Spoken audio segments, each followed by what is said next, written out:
waan wanaagsan daawadeel ku soo dhawaada warka telefishinka caalamiga ee Hillaac qodobada ku daawan doontaan waxa kamid ah kulankii ugu horeeyay shirkii Dhuusamareeb kadib waxa yeelanaya madaxweynayaasha Puntland iyo Jubaland wuxuuna ka dhacay magaalada Garowe saacadaha soo aad munaasabad uu ka qayb galay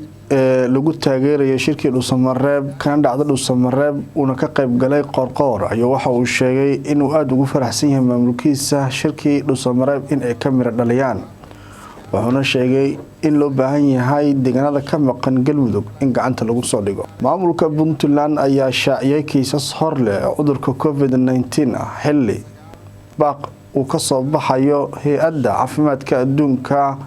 WHO oo markii la soo gaabay loo yaqaan WHO dagaal beeleedya ayaa waxa ay dib uga qarxeen deegaanka Soomaalida dhanka Ethiopia iyadoo baaqi kala duwan loo jeedinayo hogaamiyaha guud ee xisbiga wadajir